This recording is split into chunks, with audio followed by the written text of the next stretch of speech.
तर पहा आजचा आपला प्रश्न पहिला आहे, खालीलपैकी कोणती नदी बंगालच्या उपसागरात जाऊन मिळत नाही?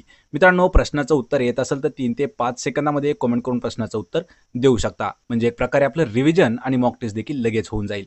तर पहा, अशी खालीलपैकी कोणती नदी आहे की जी बंगालच्या उपसागराला जाऊन मिळत नाही? याचं उत्तर आहे पहा पर्याय क्रमांक 4. तर यमुना ही जी नदी आहे ही बंगालच्या उपसागरास जाऊन मिळत नाही. यामध्ये पहा गोदावरी, ब्रह्मपुत्रा आणि गंगा या तीनही ज्या नद्या आहेत ह्या बंगालच्या उपसागराला जाऊन मिळतात. त्यापैकी यमुना ही जी आहे ही मिळत नाही. पर्याय 4 आपलं उत्तर असणार आहे. प्रश्न क्रमांक 2 आहे, खालीलपैकी कोणता किल्ला छत्रपती शिवाजी महाराजांनी बांधलेला आहे? मित्रांनो, प्रश्न इम्पॉर्टंट आहे. आपल्याला 4 पर्यायामध्ये 4 किल्ले दिले आहेत. तर त्या 4 किल्ल्यापैकी असा कोणता किल्ला आहे की जो छत्रपती शिवाजी महाराजांनी बांधलेला किल्ला आहे? याचं उत्तर आहे पहा पर्याय क्रमांक 3. तर सिंधुदुर्ग हा जो किल्ला आहे हा छत्रपती शिवाजी महाराजांनी बांधलेला किल्ला आहे. यामध्ये पहा शिवनेरी, जंजिरा आणि पन्हाळा हे तीनही किल्ले महाराजांनी बांधलेले नाहीत. तर त्यापैकी पहा शिवनेरी जर घ्यायचं झालं तर शिवनेरी हा जो किल्ला आहे हा जुन्नर तालुक्यात आहे. याला जिल्हा जो आहे तो आहे पुणे. आणि याच किल्ल्यावर पहा 1630 या वर्षी शिवाजी महाराजांचा जन्म झालेला आहे शिवनेरी किल्ल्यावर. आणि सिंधुदुर्ग किल्ला त्यांनी बांधलेला आहे. पर्याय 3 उत्तर आहे. प्रश्न क्रमांक 3 आहे, कोणत्या द्रवामुळे झाडाची पाने ही हिरवी दिसतात? पहा, झाडाची पाने हिरवे दिसण्यामागं कारण काय आहे किंवा कोणतं द्रव्य आहे? याचं उत्तर आहे पहा पर्याय क्रमांक 1. तर क्लोरोफिल या द्रवामुळे. लक्षात ठेवायचे झाडाची जी पानं आहेत ही पानं आपल्याला हिरवी दिसतात. पर्याय 1 क्लोरोफिल. प्रश्न क्रमांक 4 आहे, वैयक्तिक सत्याग्रहाचे पहिले सत्याग्रही म्हणून कोणाची ओळख आहे? लक्षात ठेवायचे वैयक्तिक सत्याग्रहाचे पहिले सत्याग्रही खालीलपैकी कोण आहेत किंवा कोणाची ओळख आहे? याचं उत्तर आहे पहा पर्याय क्रमांक 3 आचार्य विनोबा भावे. हे जे आहेत हे पहिले वैयक्तिक सत्याग्रहाचे सत्याग्रही ठरलेले आहेत आचार्य विनोबा भावे. पर्याय 3 आपलं उत्तर आहे. प्रश्न क्रमांक 5 आहे, दक्षिणेतील विजयनगर राज्याची राजधानी खालीलपैकी कोणती आहे? पहा, दक्षिणेतील विजयनगर राज्य याची राजधानी कोणती आहे किंवा कोणती होती? याचं उत्तर आहे पहा पर्याय क्रमांक 3 हम्पी. ही जी आहे हे दक्षिणेतील पहा विजयनगर आहे. विजयनगर याची राजधानी जी होती ती हम्पी होती. पर्याय 3 आपलं योग्य उत्तर असणार आहे. प्रश्न क्रमांक 6 आहे, 0 माईल हे स्थान कोणत्या शहरात आहे? पहा, लक्षात ठेवायचे 0 माईल हे जे स्थान आहे हे कोणत्या शहरात आहे? याचं उत्तर आहे पहा पर्याय क्रमांक 3 तर नागपूर. 0 माईल म्हणजे की पहा भारतातील सर्वात मध्यभागी असणारं शहर किंवा मध्यभागी असणारा पॉईंट तो आहे 0 माईल. या ठिकाणी नागपूर ही जी आहे ही आपल्या राज्याची उपराजधानी देखील आहे. पहा, महाराष्ट्राची उपराजधानी देखील आहे नागपूर. औरंगाबाद ही जी आहे आत्ताच घेतल्याप्रमाणे पहा राज्याची आपल्या पर्यटन राजधानी आहे. मुंबई हे जे आहे पहा मुंबई ही जी आहे ही महाराष्ट्राची आपल्या राजधानी आहे. औरंगाबाद पर्यटन राजधानी, मुंबई राजधानी आणि नागपूर उपराजधानी. पर्याय 3 आपलं योग्य उत्तर आहे. आणि नागपूर या ठिकाणीच पहा 0 माईल हे ठिकाण देखील आहे किंवा स्थान देखील आहे. पर्याय 3 उत्तर आहे. प्रश्न 7 आहे, शनिवार वाडा खालीलपैकी कोणाच्या कारकिर्दीमध्ये बांधण्यात आला आहे? याचं उत्तर आहे पहा पर्याय क्रमांक 1 तर बाजीराव पेशवे यांच्या कारकिर्दीमध्ये शनिवार वाडा जो आहे शनिवार वाडा हा जो आहे हा बांधण्यात आलेला आहे. पर्याय 1 आपलं उत्तर आहे. प्रश्न क्रमांक 8 आहे, जे शब्द आपल्या मनातील वृत्ती किंवा भावना व्यक्त करतात अशा शब्दांना काय म्हटले जाते? प्रश्न इम्पॉर्टंट आहे पहा, जे शब्द आपल्या मनातील वृत्ती किंवा भाव व्यक्त करून दाखवतात त्या शब्दांना काय म्हणतात? याचं उत्तर आहे पहा पर्याय क्रमांक 3 त्यांना केवल प्रयोगी शब्द असं म्हटलं जातं. पर्याय 3 उत्तर आहे. प्रश्न 9 आहे, गीतांजली या प्रसिद्ध काव्यसंग्रहाचे लेखक खालीलपैकी कोण आहेत? पहा, गीतांजलीचे लेखक. याचं उत्तर आहे पहा पर्याय क्रमांक 2 रवींद्रनाथ टागोर. हे जे आहेत हे गीतांजली या काव्यसंग्रहाचे लेखक आहेत. पहा, काव्य संग्रह आहे कोणता? गीतांजली. याचे लेखक आहेत रवींद्रनाथ टागोर. पर्याय 2 उत्तर आहे. प्रश्न 10 आहे, कांगारू हा प्राणी खालीलपैकी कोणत्या देशात आढळतो? पहा, कांगारू प्राणी कोणत्या देशातील आहे? याचं उत्तर आहे पहा पर्याय क्रमांक 4 तर ऑस्ट्रेलिया या देशामध्ये आढळतो. पहा, कांगारू प्राणी. लक्षात ठेवा ऑस्ट्रेलिया देश आहे, कांगारू प्राणी आहे. पर्याय 4. प्रश्न क्रमांक 12 आहे, दहशतवादाविरुद्ध विशेष कृती पथक म्हणून महाराष्ट्रात कोणते सशस्त्र दल काम करते? पहा, दहशतवादाविरोधी विशेष कृती पथक जे आहे त्यांना महाराष्ट्रात कोणत्या नावानं त्यांना ओळखलं जातं किंवा कोणतं ते दल आहे? याचं उत्तर आहे पहा पर्याय क्रमांक 4 तर फोर्स 1 या नावाचं एक सशस्त्र दल आहे जे महाराष्ट्रात दहशतवादाविरोधात काम करणारं पथक आहे किंवा दल आहे. पर्याय 4 फोर्स 1. प्रश्न 13 आहे महाराष्ट्र राज्याची सर्वात लांब सीमा डॅश या राज्याबरोबर आहे. पहा महाराष्ट्र राज्याची सर्वात लांबची जी बॉर्डर आहे ही कोणत्या राज्यासोबत आहे. याचं उत्तर आहे पहा पर्याय क्रमांक 2 तर MP म्हणजेच मध्य प्रदेश या राज्यासोबत महाराष्ट्राची सर्वात लांबची बॉर्डर आहे. पर्याय 2 योग्य उत्तर आहे. प्रश्न 14 आहे राज्यपालाचे पद रिकामे झाल्यास कोण तात्पुरते पद सांभाळतो. पहा ज्यावेळी राज्यपालाचं पद जे आहे हे तात्पुरतं रिकामं होतं त्यावेळी खालीलपैकी असा कोणता अधिकारी आहे किंवा कोण आहे की तो पदभार सांभाळत असतो राज्यपालाचा. याचं उत्तर आहे पहा पर्याय क्रमांक 3 तर मुख्य न्यायाधीश हे जे आहेत हे राज्यपाल पद. पहा राज्यपाल पद ज्यावेळी रिकामं असतं त्यावेळी त्या पदाचा कारभार जे आहेत हे मुख्य न्यायाधीश हे पाहत असतात. पर्याय 3 आपलं उत्तर आहे. प्रश्न 15 आहे महाराष्ट्रातील क्षेत्रफळाच्या दृष्टीने सर्वात मोठा जिल्हा खालीलपैकी कोणता आहे. यावर पहा आपल्याला प्रश्न नेहमी विचारला जातो. क्षेत्रफळाच्या दृष्टीने सर्वात मोठा जिल्हा, लोकसंख्येच्या बाबतीत सर्वात मोठा जिल्हा आणि सर्वात कमी लोकसंख्या. पहा सर्वात कमी लोकसंख्येवर देखील आपल्याला प्रश्न विचारला जातो आणि सर्वात लहान जिल्हा देखील आपल्याला विचारला जातो क्षेत्रफळाने. या ठिकाणी प्रश्न विचारला आहे की क्षेत्रफळाच्या दृष्टीने सर्वात मोठा महाराष्ट्रातील जिल्हा आणि याचं उत्तर आहे पहा पर्याय क्रमांक 4 तर अहमदनगर हा जो जिल्हा आहे हा महाराष्ट्रातील सर्वात क्षेत्रफळाच्या दृष्टीने मोठा असणारा जिल्हा आहे. पर्याय 4 उत्तर आहे. प्रश्न 16 आहे ग्रामपंचायतीचा प्रशासकीय अधिकारी खालीलपैकी कोण असतो. पहा ग्रामपंचायतीचा प्रशासकीय अधिकारी. याचं उत्तर आहे पर्याय क्रमांक 1 तर ग्रामसेवक हा जो आहे हा ग्रामपंचायतीचा कोणता प्रशासकीय अधिकारी असतो. लक्षात ठेवा ग्रामसेवक. पर्याय 1 आपलं योग्य उत्तर असणार आहे. प्रश्न 17 आहे खालीलपैकी हिंदी महासागरातील प्रवाळ बेटांचे उदाहरण म्हणून कोणते बेट सांगता येईल. पहा हिंदी महासागरातील प्रवाळ बेटांचे उदाहरण म्हणून कोणतं बेट आहे. याचं उत्तर आहे पहा पर्याय क्रमांक 3 तर मालदीव हे जे आहे हे हिंदी महासागर. लक्षात ठेवायचं हिंदी महासागरातील एक प्रवाळ बेटाचं उदाहरण आहे. प्रवाळ बेट आहे मालदीव. पर्याय 3 आपलं उत्तर असणार आहे मालदीव. प्रश्न 18 आहे राज्यसभेचे सभासद होण्यासाठी वयोमर्यादा कमीत कमी किती वर्ष असणे आवश्यक आहे. पहा कशाचं राज्यसभेचं राज्यसभेचे सभासद होण्यासाठी वयाची कमीत कमी मर्यादा किती आहे.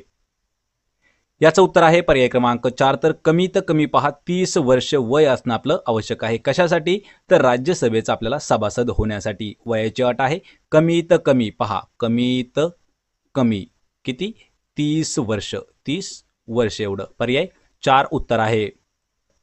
प्रश्न 19 आहे महात्मा फुले यांना हिंदुस्थानचा बुकर टी वॉशिंग्टन म्हणून त्यांना कोणी संबोधले होते. याचं उत्तर आहे पर्याय क्रमांक 2 महाराज सयाजीराव गायकवाड यांनी महात्मा फुले यांना हिंदुस्थानचा लक्षात ठेवायचं हिंदुस्थानचा बुकर टी वॉशिंग्टन या नावाने त्यांना संबोधण्यात आलं होतं. कोणी संबोधलं होतं महाराजा सयाजीराव गायकवाड यांनी. पर्याय 2 उत्तर आहे. प्रश्न 20 आहे खालीलपैकी कशाचा समावेश समाज माध्यमांमध्ये म्हणजेच सोशल मीडियामध्ये होत नाही. पहा आपल्याला 4 ऑप्शन दिले आहेत तर त्यापैकी अशी कोणती गोष्ट आहे की त्याचा जो उल्लेख आहे तो म्हणजे समावेश जो आहे हा सोशल मीडिया म्हणून केला जात नाही. याचं उत्तर आहे पहा पर्याय क्रमांक 3 तर मोनोग्रामचा जो समावेश आहे हा सोशल मीडियामध्ये होत नाही. लक्षात ठेवायचं फेसबुक इंस्टाग्राम हे जे आहे पहा हे मेटा या कंपनीचे मूळ 2 प्रोडक्ट आहेत फेसबुक आणि मेटा. म्हणजेच हे दोघंही सोशल मीडियामध्ये त्यांचं समावेश होतो. ट्विटर देखील पहा सोशल मीडियामध्ये त्याचा समावेश होतो पण जे मोनोग्राम आहे तो समावेश करत नाही. त्यामुळे पर्याय 3 आपलं उत्तर आहे मोनोग्राम. प्रश्न 21 आहे चले जाव चळवळीतील भूमिगत चळवळीचे नेतृत्व खालीलपैकी कोणी केले आहे. याचं उत्तर आहे पहा पर्याय क्रमांक 2 जयप्रकाश नारायण. लक्षात ठेवायचं जयप्रकाश नारायण यांनी चले जाव या चळवळीतील भूमिगत चळवळीचं नेतृत्व जे आहे हे जयप्रकाश नारायण यांनी केलेलं होतं. पर्याय 2 उत्तर आहे. प्रश्न क्रमांक 22 आहे भारताचे आर्थिक सर्वेक्षण 2019-2020 नुसार निर्यातीत खालीलपैकी कोणते राज्य आघाडीवर आहे. लक्षात ठेवायचे भारताचं आर्थिक सर्वेक्षण 2019-2020 याच्या अनुसार निर्यातीमध्ये असणारं राज्य आघाडीवरचं कोणतं आहे. याचं उत्तर आहे पहा पर्याय क्रमांक 1 तर महाराष्ट्र राज्य हे जे आहे हे सन 2019-2020 याच्या अनुसार निर्यातीमध्ये सर्वात राज्य आघाडीवर राहिलेला आहे महाराष्ट्र. पर्याय 1 उत्तर आहे. प्रश्न 23 आहे, वन्यजीव गुन्हे नियंत्रण ब्युरोचे प्रादेशिक कार्यालय महाराष्ट्रात कोणत्या शहरामध्ये आहे?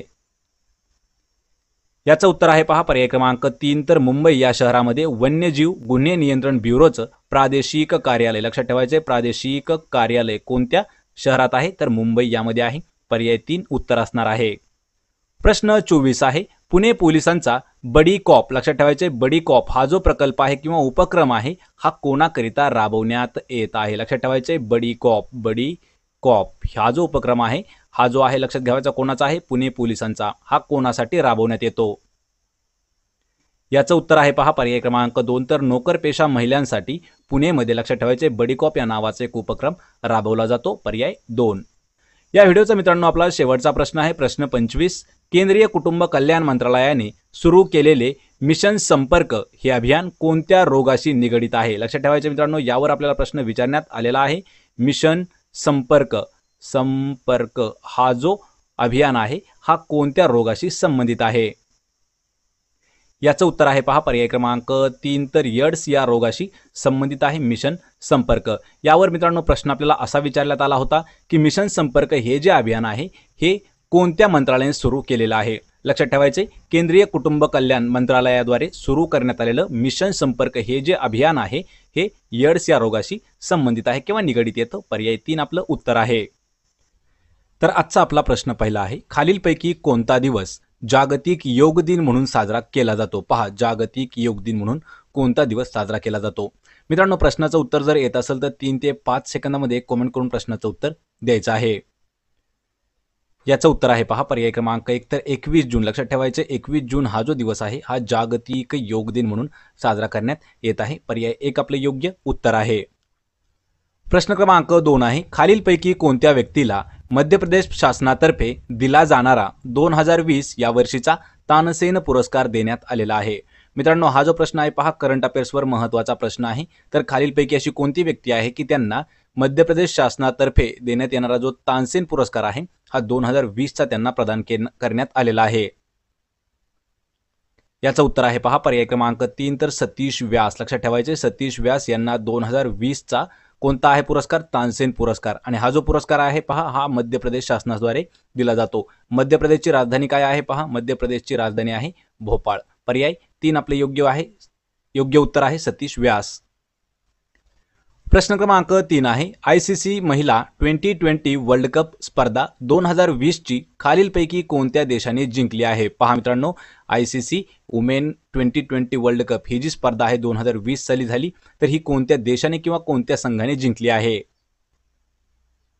याचं उत्तर आहे पहा पर्याय क्रमांक 1 तर ऑस्ट्रेलिया. लक्षात ठेवायचे ऑस्ट्रेलिया या देशाने जी महिला 2020 ICCचा झालेला आहे वर्ल्ड कप हा जो आहे 2020चा वर्ल्ड कप आहे आणि हा ऑस्ट्रेलिया या देशाने जिंकलेला आहे. पर्याय 1 आपलं उत्तर आहे ऑस्ट्रेलिया. प्रश्न 4 आहे, नेपाळ या देशाने दावा केलेले काला पाणी हे ठिकाण राज्यात कोणते आहे? लक्षात घ्यायचं आहे मित्रांनो प्रश्न इम्पॉर्टंट आहे. तर नेपाळ देशाने दावा केला होता पहा काला पाणी हे जे ठिकाण आहे हे कोणत्या राज्यामध्ये येतं? याचं उत्तर आहे पहा पर्याय क्रमांक 3 तर उत्तराखंड या राज्यामध्ये. लक्षात ठेवायचे काला पाणी हे जे ठिकाण आहे हे आहे आणि नेपाळ या देशाने दावा केलेला होता. पर्याय 3 उत्तराखंड उत्तर आहे. प्रश्न क्रमांक 5 आहे, 16 एप्रिल 1853 रोजी महाराष्ट्रातील कोणत्या 2 स्थानकादरम्यान देशातील पहिले प्रवासी रेल्वे धावली होती? पहा मित्रांनो या ठिकाणी दिलेलं आहे देशातील पहिली प्रवासी रेल्वे कधी धावली आहे? 16 एप्रिल 1853 या दिवशी धावली आहे. पण कोणत्या 2 स्टेशन दरम्यान आहे ते आपल्याला सांगायचं आहे. याचं उत्तर आहे पहा पर्याय क्रमांक 4 बोरीबंदर ते ठाणे या स्थानकादरम्यान मध्ये पहा 1853 16 एप्रिल 1853 साली देशातील आपल्या पहिली प्रवासी रेल्वे ही जी आहे ही बोरीबंदर ते ठाणे या 2 शहरादरम्यान किंवा स्थानकादरम्यान धावलेली आहे. पर्याय 4 उत्तर आहे. प्रश्न 6 आहे, वीज माता या टोपण नावाने खालीलपैकी कोणाला ओळखले जाते? पहा वीज माता हे जे टोपण नाव हे कोणाचं आहे किंवा कोणाला या नावाने ओळखले जाते? याचं उत्तर आहे पहा पर्याय क्रमांक 1 तर राहीबाई पोपरे यांना वीज माता असं नाव आहे. लक्षात ठेवायचे वीज माता कोणाला म्हटलं जातं? राहीबाई पोपरे. पर्याय 1 आपलं उत्तर आहे.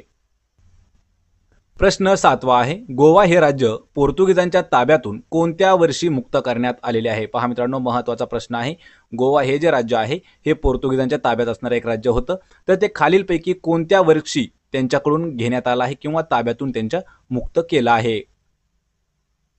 याचं उत्तर आहे पहा पर्याय क्रमांक 1 तर 1961. लक्षात ठेवायचे 1961 या वर्षी पोर्तुगीजांच्या ताब्यामधून गोवा राज्य जे आहे हे मुक्त करण्यात आलेलं आहे आणि 15 ऑगस्ट 1947 या दिवशी आपला भारत जो आहे हा स्वतंत्र झालेला आहे. यावर आपल्याला प्रश्न अजून एक विचारला जातो, महाराष्ट्राची राजधानी तर पहा महाराष्ट्राची राजधानी विचारलं जातं आपल्याला कधी तर महाराष्ट्राची राजधानी आहे मुंबई. महाराष्ट्राची स्थापना जी आहे ही 1 मे 1960 या दिवशी महाराष्ट्राची स्थापना आहे आणि 1961 साली गोवा जो आहे हा पोर्तुगीजांच्या ताब्यातून घेण्यात आला आहे. पर्याय 1 योग्य उत्तर होतं.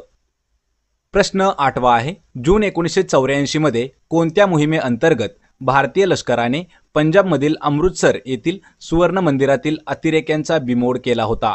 मित्रांनो, प्रश्न हा देखील इम्पॉर्टंट आहे. प्रश्न कधी आपल्याला वन लाइनर प्रश्न हा विचारला जातो. लक्षात ठेवायचे तर प्रश्न पहा, कधी जून 1984 या वर्षी भारतीय लष्कराने पंजाब राज्यातील अमृतसर हे जे आहे या ठिकाणी सुवर्ण मंदिर आहे तर तेथील अतिरेक्यांचा बिमोड केला होता, म्हणजे एक प्रकारे खात्मा केला होता. याचं उत्तर आहे पहा पर्याय क्रमांक 2 तर ऑपरेशन ब्लू स्टार. लक्षात ठेवायचे जी ती मोहीम होती त्या मोहिमेचं नाव काय होतं? ऑपरेशन ब्लू स्टार हे जे आहे ह्या मोहिमेचं नाव होतं. कोणती मोहीम होती? 1984 या वर्षी भारतीय लष्कराने पहा पंजाबमधील जे अमृतसर आहे आणि त्या ठिकाणचं सुवर्ण मंदिर आहे त्या ठिकाणी काही अतिरेकी दडलेले होते किंवा लपलेले होते, त्यांचा खात्मा केला होता. ते ऑपरेशन आहे ऑपरेशन ब्लू स्टार. पर्याय 2 योग्य उत्तर आहे.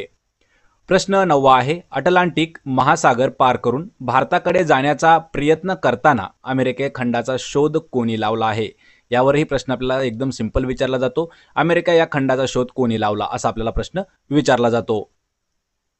याचं उत्तर आहे पहा पर्याय क्रमांक 2 तर कोलंबस हा जो दर्यावर्दी होता याने अमेरिका या खंडाचा शोध लावलेला आहे आणि अमेरिगो वेस्पुसी याच्या नावावरून अमेरिका हे नाव देण्यात आलेलं आहे. पहा अमेरिगो याच्या नावावरून अमेरिका नाव देण्यात आलेलं आहे, पण खंडाचा शोध कोण लावला आहे तर कोलंबसने शोध लावलेला आहे.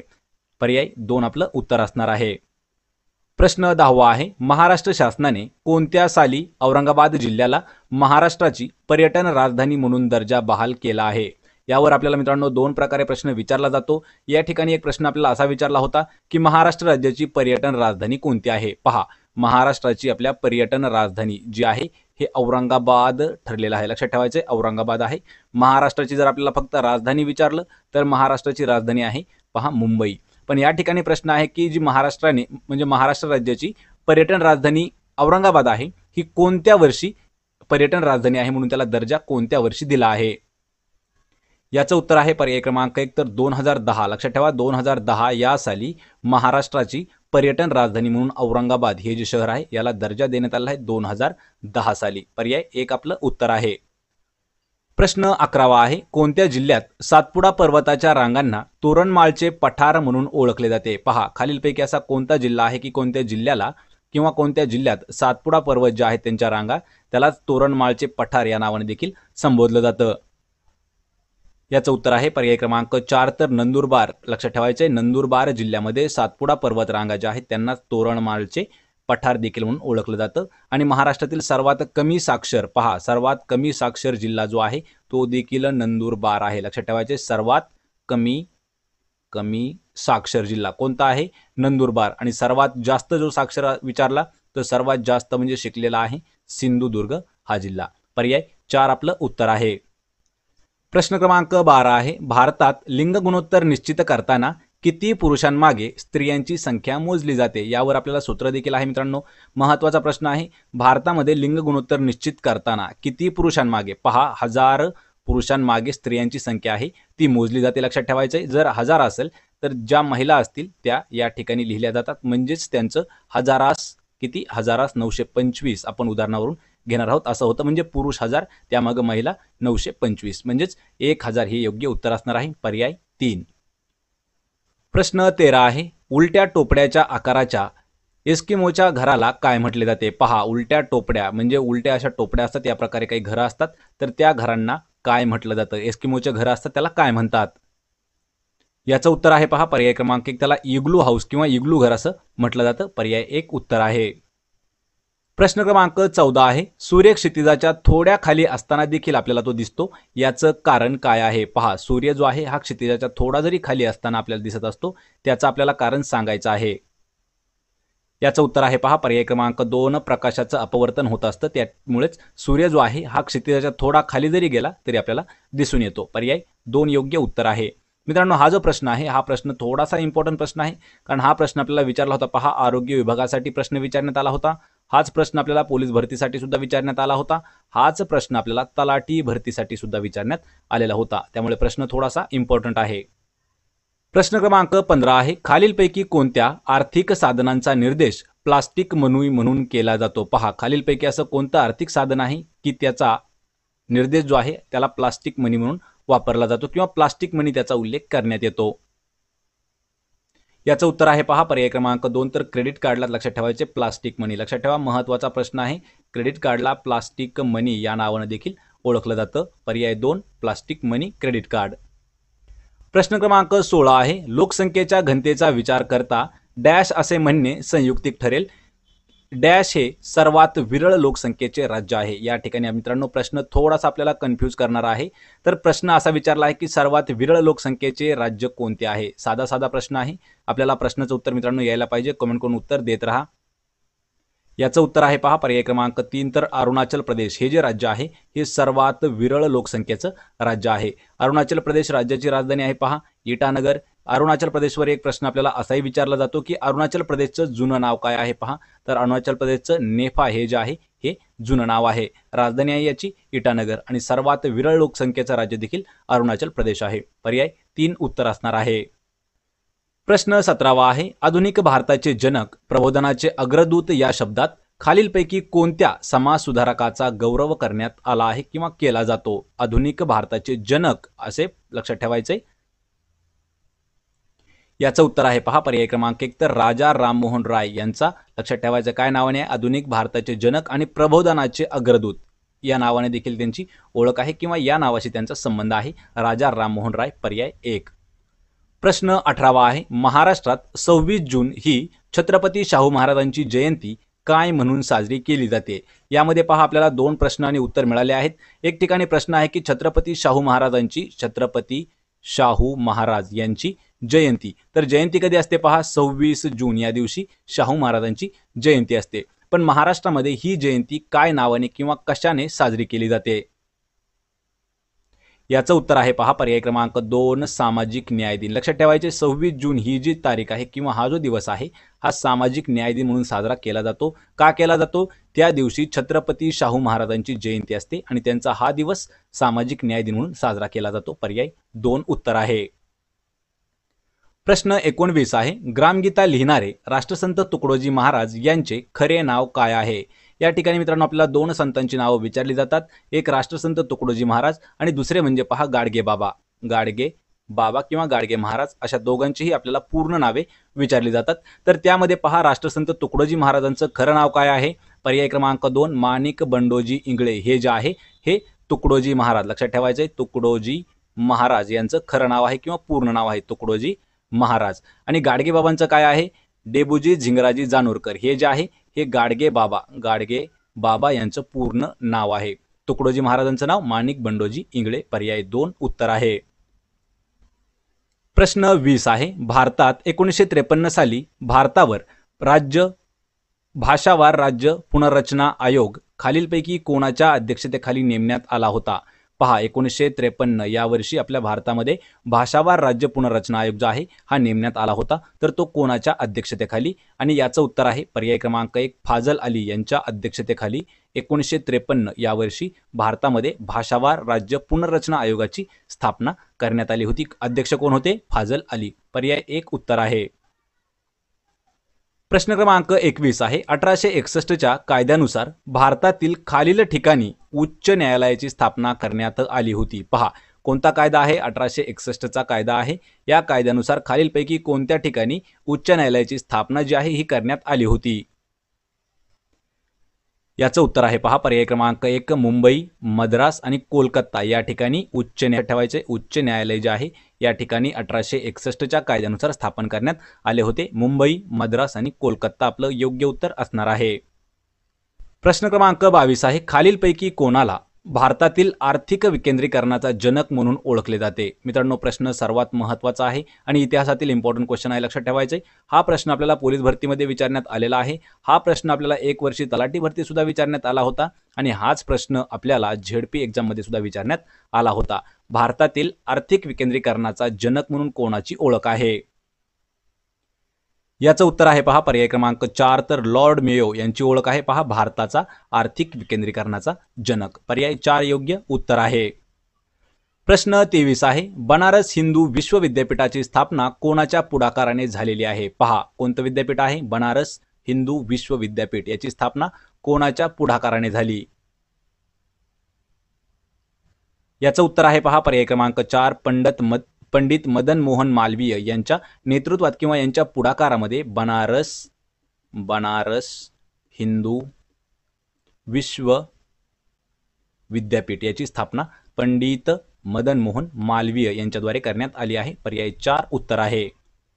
प्रश्न क्रमांक 24 आहे, डॉक्टर बाबासाहेब आंबेडकर यांनी आपला हू वेअर दी शूद्राज हा ग्रंथ खालीलपैकी कोणाला समर्पित केलेला आहे? पहा, यांचा ग्रंथ कोणता आहे? हू वेअर दी शूद्राज हा जो ग्रंथ आहे हा कोणाला समर्पित केला आहे?